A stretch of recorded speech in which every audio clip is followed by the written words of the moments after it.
Oh, he's a terrible liar. He's an absolutely terrible liar. And this is all tangled up. We'll work on this. Hey,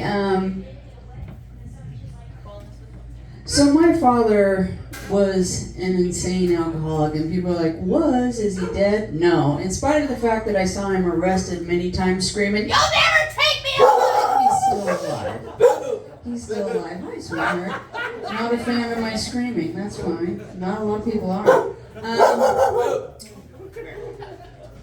And, when you're raised by an alcoholic redneck, your life was full of some interesting adventures. My life included what was called midnight vacations. Dad would wake us up and say, "Don't even put on clothes, just jump in your jammies in the back of the truck and we're going on a vacation." I was 22 before I figured out Dad was dodging either an arrest or bills. We'd be gone for a couple weeks, and this is one of the reasons why my sister likes to say that I'm dumb. And it's like, no, you were raised in the same household. When you deal with an alcoholic like that, questions are not on the menu.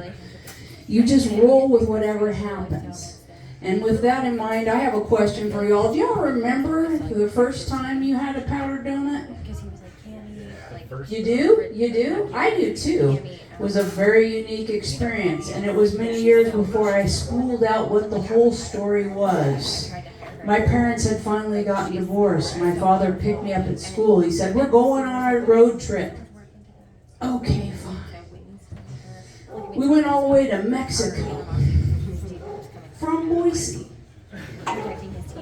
Okay, this is a great road trip. And my father proceeded to go on a massive bender, driving me around. I decided to go behind the seat of the truck and take a nap. And I was napping quite nicely, all things considered.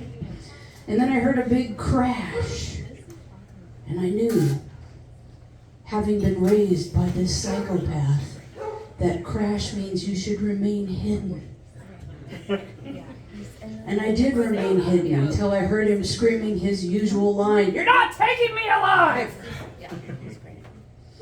At which point I popped my head up and saw Mexican police officers and another vehicle and a body in the street. My father had drunkenly gotten in an accident. I knew no Spanish. I was only 7 and had been raised in Idaho. But they got a nice lady police officer, and she took me down to the station, and they found somebody who spoke English to let me know what was going on. And she gave me a cup of hot cocoa and a powdered donut. And I was like, this trip is fucking awesome. I'm having a great time. I stayed the night with said lady police officer and her family, and they made arrangements for someone from the U.S. consulate to take me to the border and pass me off to my grandmother. So technically, at the age of 7, I was deported from Mexico after having eaten my very first powdered donut. So all in all, it was a good trip, all things considered.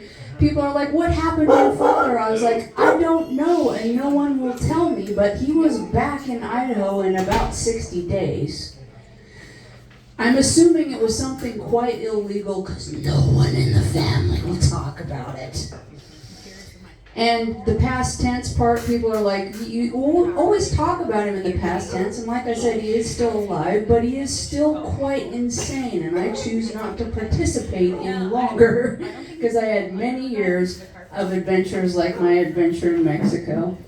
My name is Tanya Cope, but my friends are shortening that to Taco. You have a good night, friends.